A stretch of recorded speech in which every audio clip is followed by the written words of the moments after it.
All right, folks, the Europa League draw is done. Red Star will be playing Rangers from Scotland in the round of 16.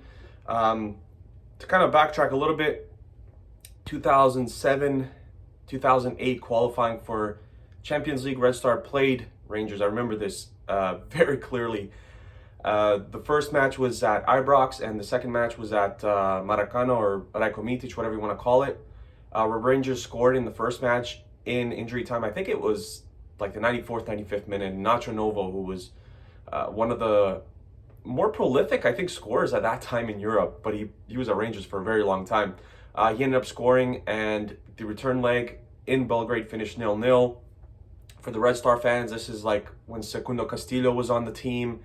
Ibrahim Guy, Koroman, Miljaš, Burzanovic, a lot of the players that Red Star fans will remember, and I just mentioned two of the foreigners that Red Star fans really love in Castillo and Guy.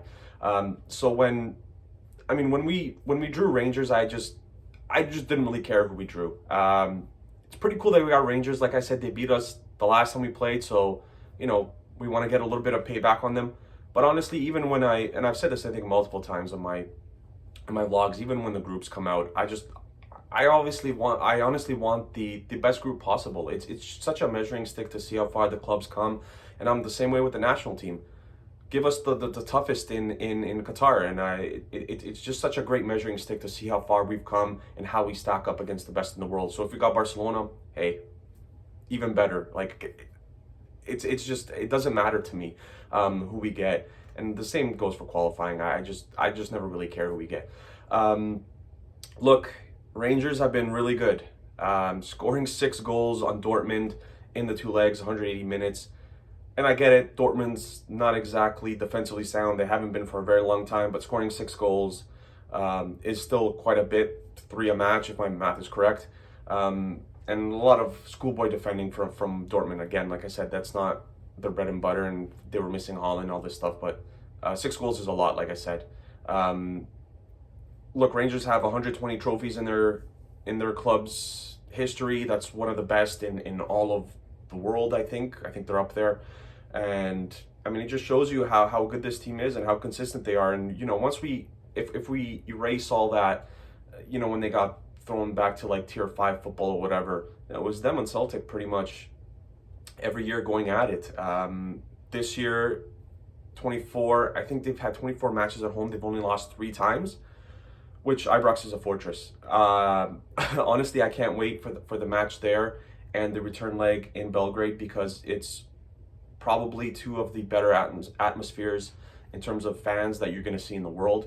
And I'm not just being biased. Like, even if you go and Google like best football atmospheres, Red Star will be up there.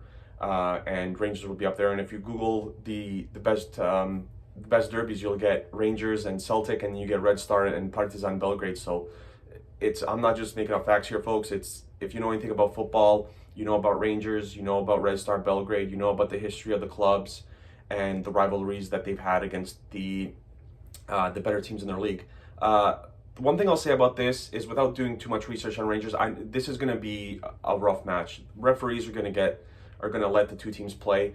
Even if you take a look at the blueprint kind of the Scottish national team and kind of like how Republic of Ireland plays, like the referees usually let them get away with a lot of physicality, which I don't mind at all.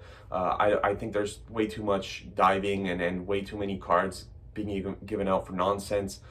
So I look forward to kind of an open and physical match. Now, does that really suit Red Star Belgrade? I'm going to get into that when I do my preview for the match. I don't think that it suits us greatly. I think it suits Rangers a lot better.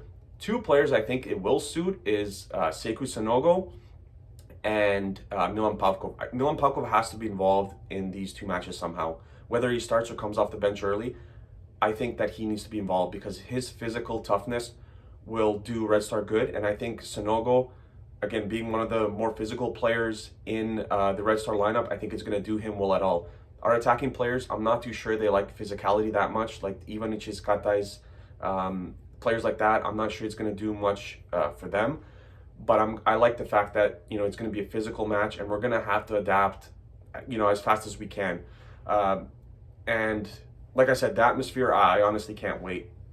A lot of history for both clubs. I'm not going to get too much into what I expect from the teams. I'm going to do that in my previews leading up to the match, which is probably a day before the match or something like that. But yeah, like I said, I was welcoming anyone to play in the round of 16.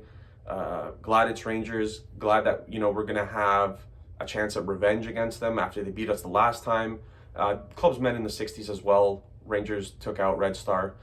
That was a weird little format that they did, but Rangers were better than Red Star, so I'm looking forward to this. Like I said, it's not going to be easy. People say out of all the teams that Red Star could have drawn, Braga, a team that we faced in the group stage, and Rangers were probably the weakest. I don't believe that. Around the 16, there's no more weak teams. To be fair, in Europa League in general, there's no weak teams. You look at Bodo Glimt, who's off to the round of 16 as well. They've been exceptional this season. Barcelona's still here. A lot of big teams. Sevilla barely scraped by Dinamo Zagreb. Watched a little bit of that match, so I can't wait for this one. And like I said, it's going to be a physical one, but I look forward to the physicality of the match. And let me know below what you guys think of the round of 16 match between Rangers and Red Star Belgrade. Take care, guys.